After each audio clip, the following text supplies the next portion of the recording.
नमस्कार दर्शक मित्रों, एस्ट्रो साइंस चैनल में मैं आचार्य दुर्गा प्रसाद शास्त्री आप सभी का स्वागत करता हूं। और इस चैनल में विविध प्रकार के वीडियो बनते हैं और जिनमें आपकी समस्याओं के भी वीडियो रहते हैं। तो आपने अगर चैनल को सब्सक्राइब नहीं किया तो ज़रूर कर दीजिए और वीडियो अच्छा लगता है तो उसे लाइक करिए, अपने मित्रों में उसे शेयर करिए। साथ ही में आपके अगर कोई सवाल हैं तो हमें कमेंट बॉक्स में ज़रूर भेजिए, क्योंकि कमेंट बॉक्स के सवालों से ही हम आपको नए वीडियो बना सकते हैं। ख़ास तौर पर अगर विशेष सवाल आपके पास है और आपकी कोई विशेष बातें जाननी है, कुंडली विश्लेषण जानना है, वास्तु विजिट करवानी है, तो वास्तु के कोई सवाल हैं उनके लिए आपको जानना है, तो आप निश्चित हमें नीचे दिए गए फ़ोन नंबर पर हमारा संपर्क कर सकते हैं और उसका उत्तर आपको यहाँ से दिया गया। फ़ोन नंबर आप नोट कर लीजिए 7574880002। तो चलिए हम आगे बढ़ते हैं और जानते हैं आज का राशिफल। राशिफल जानेंगे उसके पहले हम जानेंगे आज का पंचांग। आज तारीख 19/8/2021 है और बृहस्पतिवार का दिन है, यानी गुरुवार का दिन है। दक्षिण दिशा में यात्रा के लिए वर्जित दिशा गिनी जाती है। अगर आपको उस दिशा में जाना है तो थोड़े केसर के तिलक या हल्दी का तिलक मस्तक में लगा के आप जा सकते हैं, जिससे आपका दिशा का शूल दूर होता है।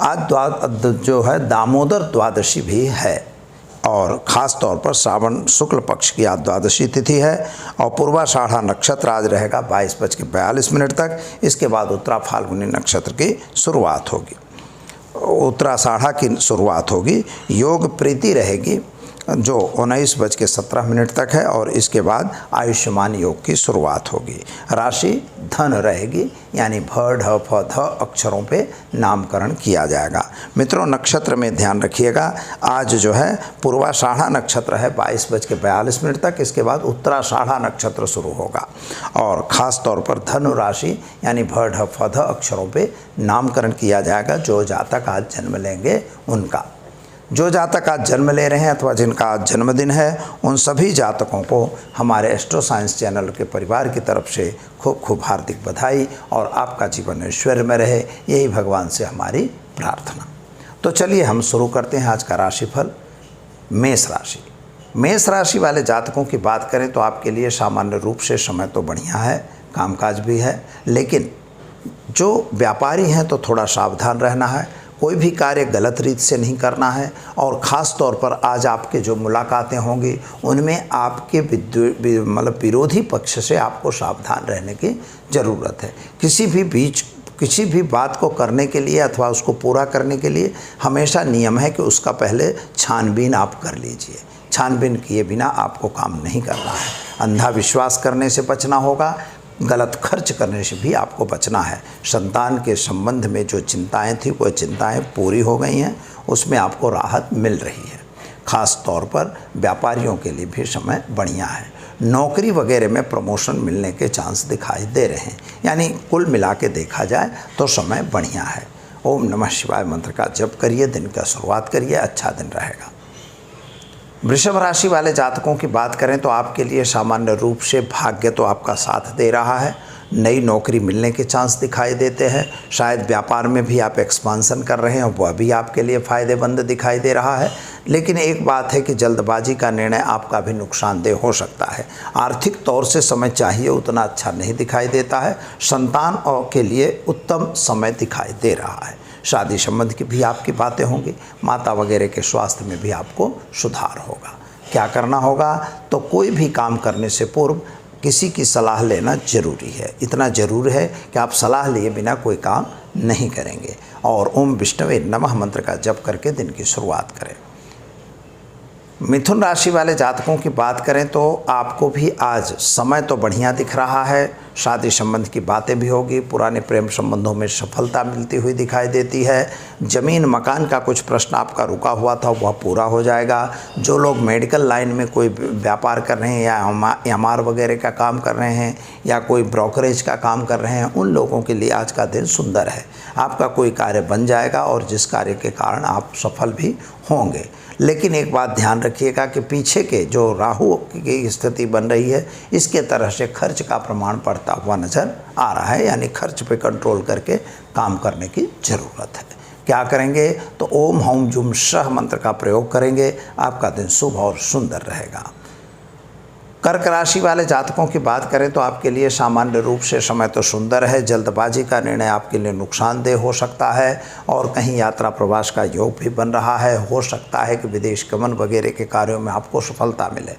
और तुम्हारे जो भी व्यक्ति आपके इर्द गिर्द में हैं तो हसर पर बिल्कुल अंधा विश्वास करने की आवश्यकता नहीं है। पंचम भाव की स्थिति यह बता रही है कि आपके संतान संबंधी जो चिंताएं थी उनमें आपको राहत मिल रही है। विद्यार्थियों के लिए भी समय सुंदर है। विदेश गमन वगैरह में आपको सफलता मिलेगी।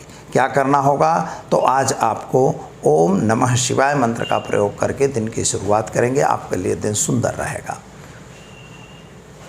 सिंह राशि वाले जातकों की बात करें तो आपका सामान्य समय तो सुंदर दिख रहा है। नौकरी वगैरह में प्रमोशन मिलेंगे। शास्त्रीय लोगों के साथ आपकी आज मुलाकात होगी, जिससे घर में कोई धार्मिक प्रसंग भी बन सकता है। धार्मिक क्रियाकलाप भी होगा। पुराने प्रेम संबंधों में भी सफलता मिलेगी। शादी संबंध की बातें भी आएंगी। लेकिन भाइयों के बीच में थोड़ी सी तकरार बनती हुई नज़र आ रही है और खर्च गलत होता हुआ नज़र आ रहा है। यानी खर्च पे आपको कंट्रोल करने की ज़रूरत है। अंधा विश्वास आपको भी नहीं करना है। क्रोध पे कंट्रोल करके दिन की शुरुआत करेंगे। बिल्कुल दिन ठीक रहेगा। भगवान सूर्य को जल चढ़ाकर दिन की शुरुआत करेंगे। अच्छा दिन रहेगा। कन्या राशि वाले जातकों की बात करें तो आपके लिए सामान्य रूप से समय तो अच्छा है। नए व्यक्तियों की मुलाकात आपकी भी हो रही है जो फ़ायदेमंद दिखाई देती है। कुछ प्लानिंग आपके पहले से बने हुए थे, चाहे वह व्यापार को लेकर प्लानिंग था, चाहे आपके घरेलू वातावरण को लेकर था, लेकिन वह प्लानिंग सफल होता हुआ नहीं दिखाई दे रहा है। अतः फिर से आपको प्लान बनाने ज़रूरी है। और दो बात याद रखिएगा कि किसी से संबंध व्यवस्थित बना के रखना है और अंधा विश्वास नहीं करना है। तो संबंध पूरा बना के रखेंगे। दो आदमियों की सलाह लेके अगर काम करेंगे तो आपको सफलता मिलेगी। विदेश गमन वगैरह के कार्यों में आपको सफलता मिलती हुई दिखती है। नई नौकरी या तो नौकरी में प्रमोशन वगैरह के चांस भी दिखाई दे रहे हैं। क्या करना होगा तो ओम हौम जुम शह मंत्र का प्रयोग करिए। गाय को घास खिलाइए। दिन की शुरुआत करिए। अच्छा दिन रहेगा। तुला राशि वाले जातकों की बात करें तो आपके लिए सामान्य रूप से समय तो सुंदर है, लेकिन जल्दबाजी आपको भी करने की ज़रूरत नहीं दिखाई देती है। लेकिन आज एक बात आपकी बन सकती है कि आप अगर व्यापारी हैं तो व्यापार में एक्सपांशन के लिए कोई व्यक्ति की मुलाकात आपकी ज़रूर होगी और वह व्यक्ति आपको हेल्पफुल भी हो जाएगा, ऐसा दिखता है। चाहे वो पुराना मित्र हो और या तो फिर कोई और संबंधी हो सकते हैं। लेकिन मित्रों एक बात ध्यान यह रखिएगा, जो शेयर बाज़ार या अन्य बाज़ारों में अगर काम कर रहे हैं तो ज़रा सावधान रह के इन्वेस्टमेंट करिएगा, अन्यथा नुकसान होगी। ख़ास तौर पर पति पत्नी का संबंध अच्छा रहेगा। शादी संबंध की बातें भी होगी। पुराने प्रेम संबंधों में भी सफलता मिलती हुई दिखाई देती है। माता के स्वास्थ्य को लेकर जो चिंता मन में थी उस चिंता में आपको आज राहत मिलेगी। क्या करना होगा तो आज भगवान शिव पर जलाभिषेक करके दिन की शुरुआत करें। अच्छा दिन जाएगा।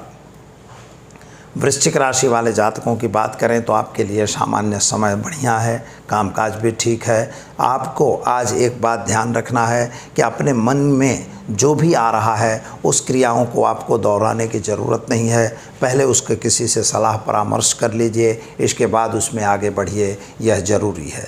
जल्दबाजी और जिद्दबाजी यह दोनों छोड़ के आज आपको काम करने की ज़रूरत है। गलत कामों से आपको दूर रहने की ज़रूरत है। विद्यार्थियों के लिए समय सुंदर और अच्छा है। विदेश गमन वगैरह में आपको सफलता मिलेगी। संतान के लिए जो चिंता थी वह अभी भी यथावत रहे, ऐसा दिखाई दे रहा है। क्या करना होगा तो आज घर में घी का दीपक जलाइए। अपनी कुल देवी माता के मंत्र का जप करके दिन की शुरुआत करेंगे। अच्छा दिन रहेगा। धनु राशि वाले जातकों की बात करें तो आपके लिए सामान्य समय तो बढ़िया है। सोर्स ऑफ इनकम बढ़ती हुई दिखाई दे रही है। आज कुछ नया प्लान आप कर रहे हैं। कोर्ट कचहरी में भी आपको सफलता मिल जाएगी। साथियों का साथ सहकार भी मिलता हुआ नज़र आ रहा है। शादी संबंध की बातों में भी आपको सफलता मिलेगी। शायद आपके पुराने ज़मीन मकान के कुछ प्रश्न जो चल रहे थे उनका सॉल्यूशन आज आ सकता है। समझौते से अगर काम होता है तो वह करना ज़रूरी है। आपके भाइयों के बीच की जो तकरार थी उसमें भी कोई समझौता हो जाए, ऐसा दिख रहा है। क्या करना होगा? तो आज आपको ओम विष्णवे नमः मंत्र का प्रयोग करके गरीब को भोजन कराकर दिन की शुरुआत करें, आपका दिन बेहतर रहेगा।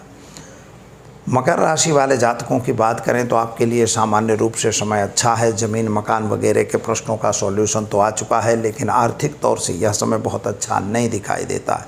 अगर आप आर्थिक तौर से तकलीफ़ जो है वह अभी भी यथावत बनी हुई है। ख़ास तौर पर व्यापारियों के लिए यह समय थोड़ा कठिन जरूर दिखाई दे रहा है। 7.5 की भी इफ़ेक्ट आपको दिखाई दे रही है और ख़ास तौर पर राहु महाराज भी आप पर कृपा बरसाते हुए नहीं दिखाई देते हैं। अतः कोई भी निर्णय जल्दबाजी में बिल्कुल न लीजिएगा और आवेश में आके कोई काम करने की ज़रूरत नहीं है। संतान के कैरियर को लेके आपके मन में चिंता जरूर रहेगी। क्या करना है? तो आज आप घर में एक घी का दीपक जलाइए, ओम नमः शिवाय मंत्र का जप करके दिन की शुरुआत करें, अच्छा दिन रहेगा। कुंभ राशि वाले जातकों की बात करें तो आपके लिए सामान्य समय तो बढ़िया है, कामकाज भी बढ़िया दिखाई देता है और नए नए व्यक्तियों की मुलाकातें भी आपकी हो रही हैं। अगर नए व्यक्तियों से आपका कोई संपर्क कट रहा है तो वह जुड़ जाएगा, ऐसा दिख रहा है। पुराने काम जो लिए हुए थे उन कार्यों में सफलता मिलेगी।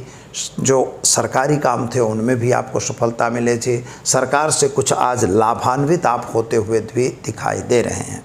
खास तौर पर पति पत्नी का संबंध अच्छा दिखाई दे रहा है। संतान के लिए जो चिंता थी वह दूर हो रही है और विदेश गमन वगैरह में भी आपको सफलता मिलेगी। क्या करना होगा? तो आज एक गरीब को भोजन कराकर दिन की शुरुआत करें, अच्छा दिन रहेगा। मीन राशि वाले जातकों की बात करें तो आपके लिए सामान्य समय तो सुंदर और बढ़िया है, कामकाज भी ठीक दिखाई दे रहा है। जल्दबाजी का निर्णय आपके लिए नुकसानदेह हो सकता है। काम जो भी आपके पास आ रहा है उसको ज़रूर करिए, उसमें थोड़ी सी मेहनत करिए, यह ज़रूरी है। लेकिन आर्थिक तौर से समय बहुत अच्छा नहीं दिखाई देता। कामकाज की भी कमी दिखाई दे रही है, काम चाहिए वैसा आपको मिल नहीं रहा है। और माता का स्वास्थ्य जो है थोड़ा सा बिगड़ता हुआ नज़र आ रहा है, यानी माता के स्वास्थ्य को थोड़ी चिंता रहेगी। आपका स्वास्थ्य सामान्य रूप से ठीक ठीक दिखाई दे रहा है।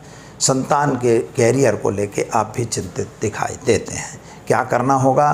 तो आज ओम नमो भगवते वासुदेवाय मंत्र का जप करिए और विष्णु भगवान के मंदिर में एक फल अर्पण करके दिन की शुरुआत करें, आपका दिन बेहतर और सुंदर रहेगा। तो दर्शक मित्रों, यह तो हमने बताई आपको 12 राशियों का राशिफल और अब हम आप जानते हैं आज की टिप्स। तो टिप्स के बारे में एक सवाल ऐसा आया था हमारे लिए कि हमारे घर में वास्तु दोष है और ईशान दिशा बंद है, तो हमें क्या उपाय करना चाहिए? सवाल बहुत अच्छा है, यह वास्तु रिलेटेड सवाल है। और पहले मित्रों, मकान वगैरह खरीदने से पहले यह ध्यान रखिएगा कि उनकी दिशाओं को विशेष रूप से आपको देखना चाहिए। कभी कभी मकान जो है कुछ एंगल पर डिफेक्ट होते हैं, तो जो डिफेक्टिव एंगल पे मकान हैं तो उनके एंगल को सुधारना चाहिए। और इसके लिए ऐसा है कि तोड़ फोड़ बिना भी वास्तु किया जाता है और तोड़ फोड़ करके भी होता है। तोड़ फोड़ करके किया गया वास्तु प्रॉपर होता है, तोड़ फोड़ बिना उसका उपाय बताया जाता है कि इस तरह से उपाय कर लिया जाता है। अब यहाँ पर सवाल जो हमारे पास आया है मित्र का, उनके लिए यह है कि उनकी ईशान दिशा बंद है। अब ईशान दिशा अगर बंद होती है तो इतना आप याद रखिएगा कि ईशान दिशा बंद हो तो संतान की प्रगति रुकती है। संतान थोड़ा अपने कहे से दूर रहता है, वह हमारी बातों को कम मानता है और थोड़ा जिद्दी स्वभाव का हो जाता है, यानी विकास रुक जाता है। आर्थिक तौर से भी इनकम घट जाती है, जैसी इनकम चाहिए वैसी नहीं आती है। तो ऐसी स्थिति अगर आपके मकान में भी हो रही है अथवा आपके घर में हो रही है तो आप ये समझिए कि यहाँ पर कोई प्रॉब्लम है। तो ईशान दिशा में पहली बात, मैंने ईशान दिशा का वास्तु दोष ऐसा एक टॉपिक तो बना दिया है, आप हमारे वीडियो को सर्च करके देख भी सकते हैं। लेकिन यहाँ पर हम बताना चाहेंगे, जैसे ईशान दिशा में मंदिर होना चाहिए। कभी कभी हमने देखा है कि लोग किचन बनवा देते हैं, कभी कहीं वहाँ किचन हो जाए, रसोई घर हो जाता है, या वहाँ टॉयलेट बाथरूम भी बना देते हैं। तो ये सब नहीं बनाना चाहिए। अगर ऐसा मकान है तो आप उसे मत खरीदिए, कोई ज़रूरत नहीं है। तो अभी क्या, लोग गए और ले लिए, बोले बस ठीक है, ऐसा नहीं होना चाहिए, क्योंकि वह चीज़ प्रॉपर नहीं हुई। तो अब वहाँ प्रॉपर नहीं होगी तो विकास भी रुकेगा, आपकी प्रगति भी रुकेगी, आपके साथ सोर्स ऑफ इनकम भी रुकती हुई नज़र आएगी, संतान की प्रगति भी नहीं होगी। तो यह खास ध्यान देने की ज़रूरत है। अब ईशान दिशा अगर बंद है तो खोलेंगे कैसे? तो पहले तो यह बात होती है मित्रों कि खोलने के लिए अगर पीछे कोई नहीं है तो वहाँ पर एक आध विंडो वगैरह आप बना सकते हैं। पर अगर किसी दूसरे का मकान है, जैसे फ्लैट सिस्टम में दूसरे का मकान है, तो वो आप खोल नहीं सकते, तो अब क्या करेंगे? तो वहाँ पर नियमित रूप से एक दीपक जलाइए और नियमित रूप से वहाँ पर कपूर जो है जला के और पूरे घर में घुमा के उसको बाहर फेंकने का एक सिस्टम बना दीजिए। नियमित रूप से एक गोटी कपूर नियमित जलाते रहिए। पूजा के बाद भी जला सकते हैं, पहले भी, वैसे सुबह मॉर्निंग में जलाएं, वो ज़्यादा अच्छा होता है। ख़ास तौर पर उसका दरवाज़ा बने वहाँ तक खुला रखना चाहिए। तो दरवाज़ा जब खुला रहेगा तो उससे थोड़ी बाहर की ऊर्जा अंदर प्रवेश करती रहेगी। तीसरी बात उसमें क्या है कि आप उसकी जगह को हमेशा साफ़ सुथरा रखें और वहाँ पर भगवान का देव मंदिर हो या धूप वगैरह वहाँ पर नियमित रूप से आप चलाते रहें, तो उससे भी वातावरण थोड़ा शुद्ध रहता है। अब रहा सवाल दरवाजे का। मान लीजिए पूर्व दिशा में, ईशान दिशा में या उत्तर दिशा में दरवाज़ा नहीं है, तब तो यह बहुत बड़ी विकट की परिस्थिति होगी। मान लो दक्षिण या नैऋत्य का आपका दरवाज़ा है, पर फिर भी वह रूम खोलना ज़रूरी होता है। उसको खोल के रखने से फ़ायदा उसमें मिलता ही है।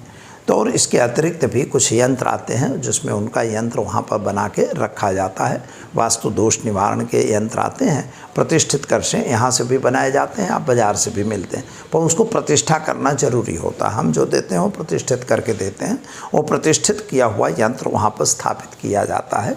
और श्री यंत्र अगर मिलता है तो पारद का विशेष श्री यंत्र वगैरह वहाँ पर आप स्थापित कर सकते हैं। ऐसा करने से ईशान दिशा का जो वास्तु दोष है, सामान्य बंद ईशान दिशा का, तो उसमें कुछ परिवर्तन अच्छा होता है, वो पॉजिटिव हो जाता है। तो यह उपाय आप ज़रूर करिए और ऐसा करके हमें कमेंट में ज़रूर भेजिए या तो फ़ोन से भी बताइएगा कि आपको इसका क्या फ़ायदा हुआ, क्योंकि फ़ायदा ज़रूरी है। उसको तोड़ फोड़ अब हम कर नहीं सकते क्योंकि मकान बड़े मुश्किल से लिया है। तो फिर मित्रों इतना तो आप कर ही सकते हैं और यह ज़रूर करिए।